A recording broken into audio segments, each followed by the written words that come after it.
ایک گاؤں میں غریب نائی رہا کرتا تھا جو ایک درخت کے نیچے کرسی لگا کے لوگوں کی حجامت کرتا۔ اس کے پاس رہنے کو نہ گھر تھا، نہ بیوی تھی، نہ بچے تھے، صرف ایک چادر اور ایک تکیہ تھا۔ مشکل سے گزر بسر ہو رہی تھی۔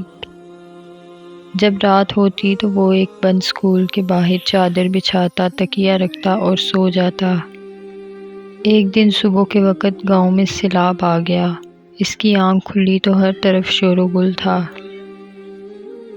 وہ اٹھا اور سکول کے ساتھ بنی ٹنکی پر چڑھ گیا، چادر بچھائی، دیوار کے ساتھ تکیہ لگایا اور لیٹ کر لوگوں کو دیکھنے لگا۔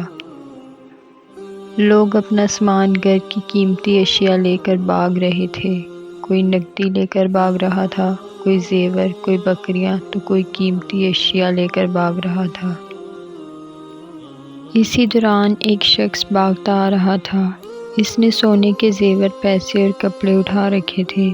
جب وہ شخص اس نائی کے پاس سے گزرا اور اسے سکون سے لیٹے ہوئے دیکھا تو غصے سے بولا، ہماری ہر چیز اجڑ گئی ہے، ہماری جان پہ بنی ہے اور تم یہاں آرام سے لیٹے ہوئے ہو۔ یہ سن کر نائی بولا، بھائی آج ہی تو غربت کی چس آئی ہے۔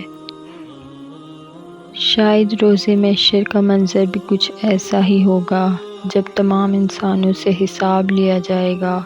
ایک طرف غریبوں کا حساب ہو رہا ہوگا، 2 وقت کی روٹی، کپڑا، حقوق اللہ اور حقوق العباد۔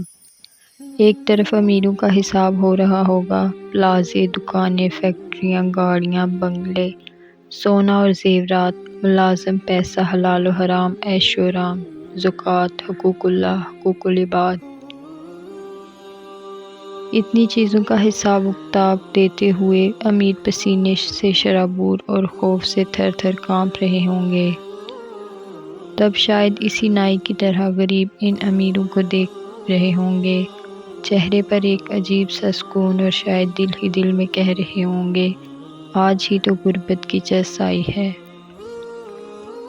اللہ تعالیٰ سے دعا ہے کہ ہمیں ہر نعمت کا شکر ادا کرنے کی اور اللہ کی رضا کے مطابق استعمال اور تقسیم کرنے کی توفیق عطا فرمائے، آمین۔ اس تحریر کو سب کے ساتھ ثواب کی نیت سے شیئر کریں۔